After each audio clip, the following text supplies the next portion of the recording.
This is Boomer Life on CL 650.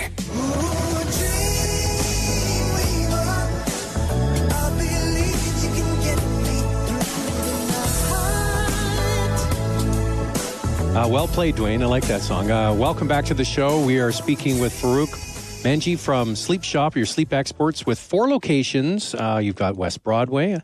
In Langley, where's the Langley store again? Langley store is at 200th and 64th. You have Richmond, which is your sort of anchor store, right? Right on Bridgeport. Abbotsford? We are off Sumas Way, close to Costco.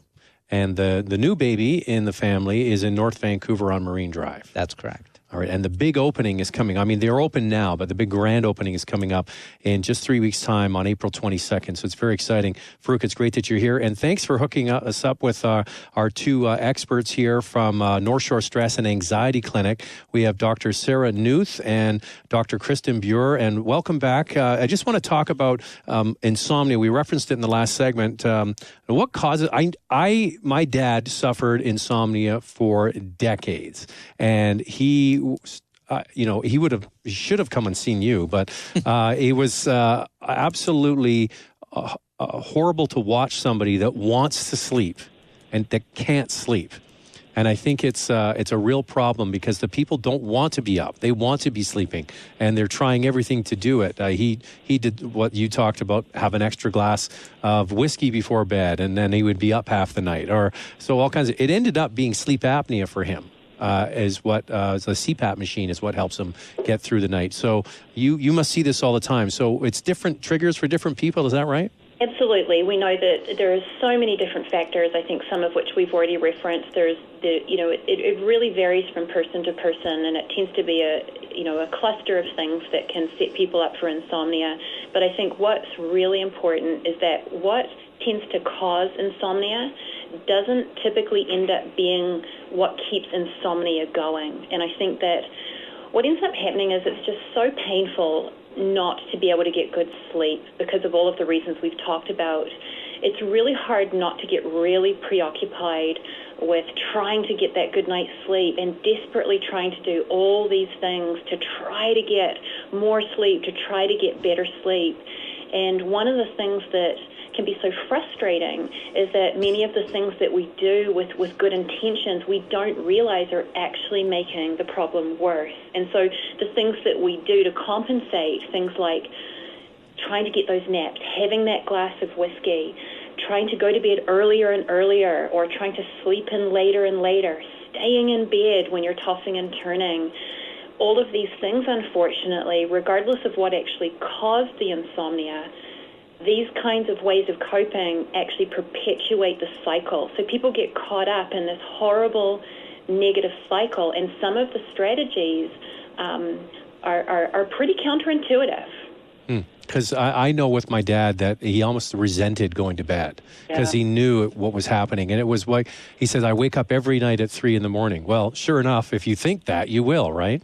And people start to really dread their bed. They have a real love-hate relationship where they're desperately wanting that sleep, but they just dread that time of the night coming because they know what kind of suffering is facing them, and it can be really torturous. And I don't think that's an understatement for people who are really coping with full-blown insomnia. Yeah, and of course, when you're having trouble sleeping, then you're worried about not sleeping, and the more you worry about not sleeping, the more anxious you get, and the less likely you are to sleep. Well, I saw it firsthand, and it's just horrible to watch. And he's sleeping better now, which is good. So what are the strategies that you say some of them are counterintuitive? Can you give us an example? Well, I mean, I think it'd be nice to kind of highlight some of them, but I think the thing I'd like to mention is there actually kind of is this nice recipe for getting a good night's sleep. And if you kind of think of this recipe, it'll help you hit all the kind of key strategies. So one is we've been talking about this idea of a strong or having a sleep drive. And one of the ingredients for getting a good night's sleep is having a strong sleep drive.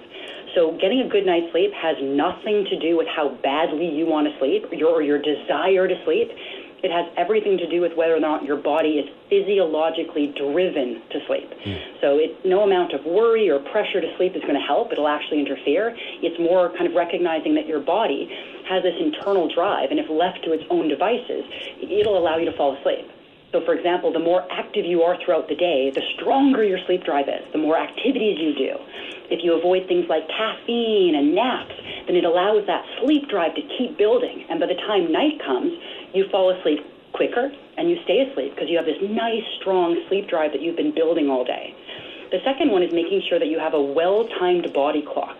Right? That means you kind of try to do the same things at the same time, and that means you will be tired likely at the same time and then more likely to wake up at the same time. And a third thing is making sure that you have reduced arousal levels. So you really need to think about, and we'll talk a little bit more about some of these strategies, things that help you dial down or reduce your stress levels and your anxiety levels and your arousal levels. Because the more revved up you are, the less likely you are to sleep. And that means the more you worry, the more aroused you'll be, and again, the less likely you are to sleep. So, there's, I think, a number of strategies that will build your sleep drive, will help you time your body clock, and will help you reduce your arousal levels. Now, are there different types of people? Some people are early morning. My wife is an early morning person.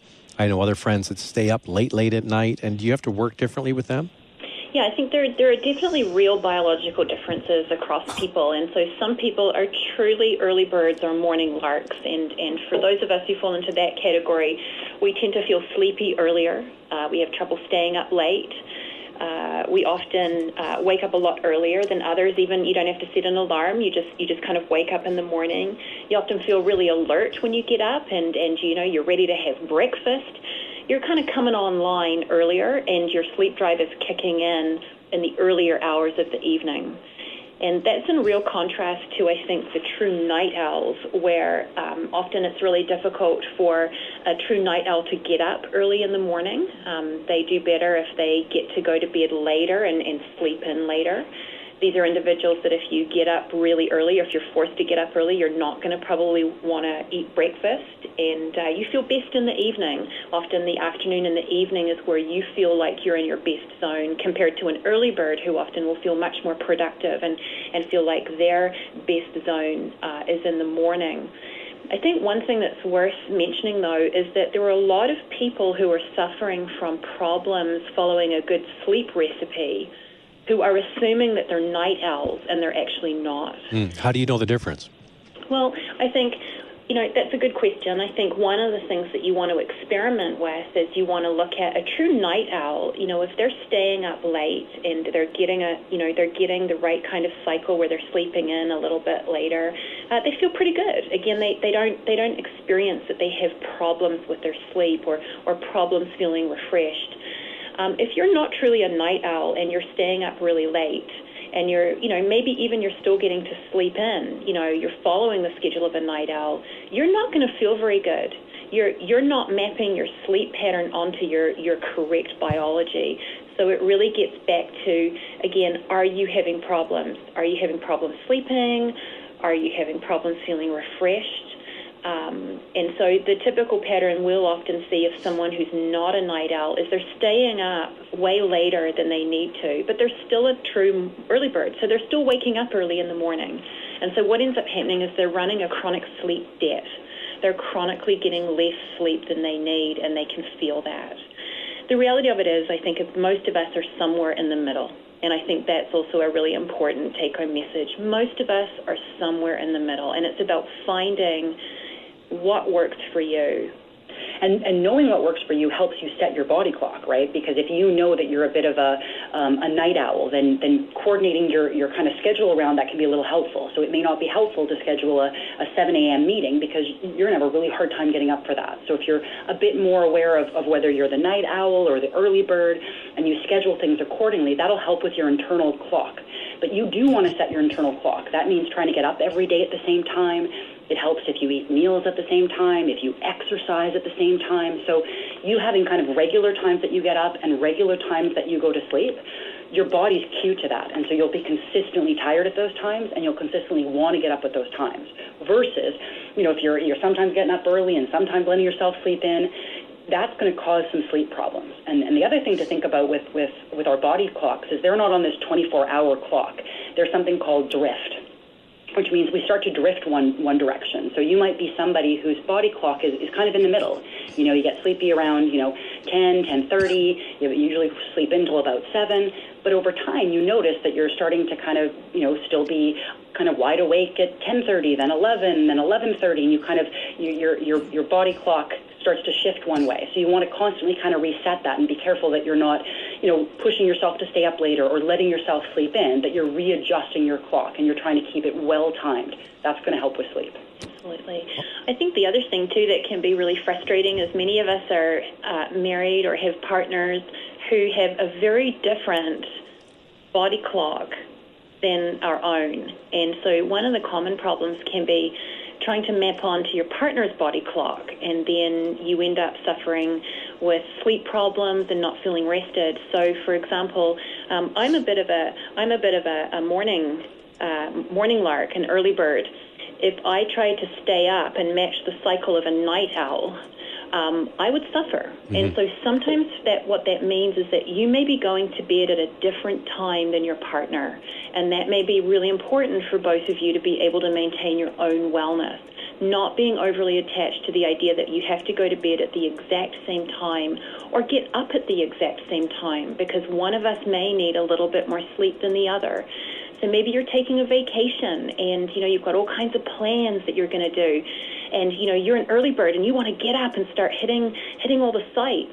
But if you drag your partner out of bed and they actually need that extra hour, they may suffer and your trip may suffer as a result. And then ultimately your sleep and your wellness is going to suffer.